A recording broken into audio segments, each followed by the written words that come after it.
Hamzah bin Abdul Muthalib merupakan sahabat sekaligus paman Rasulullah Shallallahu Alaihi Wasallam yang mencurahkan hidupnya untuk membela agama Islam. Beliau dilahirkan 2 tahun sebelum Nabi Muhammad Shallallahu Alaihi Wasallam dan merupakan saudara sepersusuan.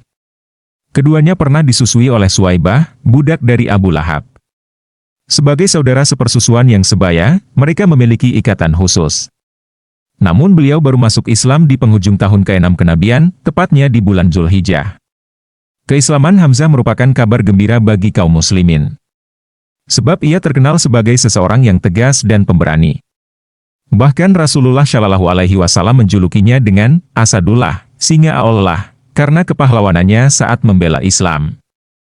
Pada suatu hari, Abu Jahal menyakiti dan mencaci maki Nabi Muhammad Shallallahu Alaihi Wasallam. Namun Rasulullah tidak membalas dan tidak berbicara sedikit pun kepadanya. Pada saat yang bersamaan, Hamzah bin Abdul Muthalib sedang bersiap-siap berburu. Di tengah perjalanan ia bertemu dengan mantan budak Abdullah bin Jud'an at-Taimi.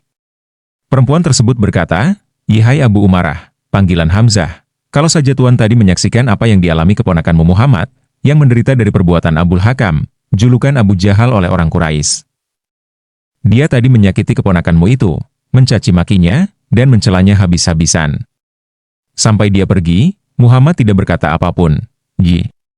Sebagai seorang pemuda yang berani dan dihargai di kalangan suku Quraisy, Hamzah marah dan bergegas mencari Abu Jahal untuk memberinya pelajaran dan membela kehormatan keponakannya. Begitu bertemu, ia langsung memukul Abu Jahal. "Mengapa kamu memaki dan mencederai Muhammad, padahal aku telah menganut agamanya dan meyakini apa yang dikatakannya? Sekarang, coba ulangi kembali makian dan cercaanmu itu kepadaku jika kamu berani," bentak Hamzah. Dengan demikian Hamzah memeluk agama Islam. Sejak saat itu ia setia mendampingi Nabi Muhammad Shallallahu Alaihi Wasallam, bahkan dalam perang-perang besar. Hamzah bin Abdul Muthalib mencurahkan hidupnya untuk kepentingan dakwah Islam. Pada Perang Badar, Rasulullah menunjuk Hamzah sebagai salah seorang komandan perang. Mengutip dari Asy-Syahabah, Ali radhiyallahu anhu meriwayatkan bahwa Rasulullah berkata, "Berdirilah wahai Hamzah, berdirilah wahai Ali, berdirilah wahai Ubadah bin Al-Harits." Kemudian Hamzah mendatangi Utbah, aku, Ali, mendatangi Syaibah, sedangkan Ubadah dan Al-Walid saling memukul 2 pukulan. Setelah kami, Ali dan Hamzah, mengalahkan musuh, lalu kami menuju Al-Walid dan membunuhnya. Kami membawa Ubadah kembali ke pasukan kaum muslimin. Perang tersebut akhirnya dimenangkan oleh kaum muslimin. Atas keberanian dan kegigihannya di medan perang, Hamzah dijuluki sebagai singa Allah.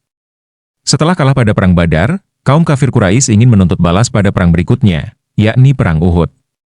Tidak hanya memburu Rasulullah, mereka juga menjadikan Hamzah sebagai sasaran.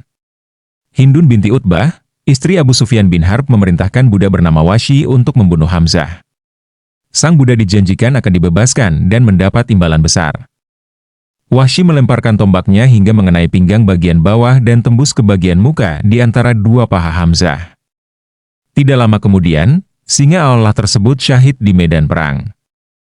Moral kaum Quraisy saat itu sangat memprihatinkan. Karena dendam yang luar biasa, mereka tega memperlakukan jenazah tentara muslim dengan tidak manusiawi.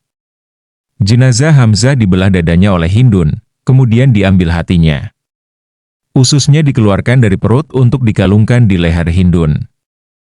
Nabi Muhammad Shallallahu Alaihi Wasallam sangat marah ketika mengetahui pamannya telah terbunuh dan diperlakukan secara keji. Namun Allah Subhanahu wa Ta'ala menurunkan firman-Nya, "Dan jika kamu memberikan balasan, maka balaslah dengan balasan yang sama dengan siksaan yang ditimpakan kepadamu. Akan tetapi jika kamu bersabar, sesungguhnya itulah yang lebih baik bagi orang-orang yang sabar." Al-Quran Surah An-Nahl ayat 126.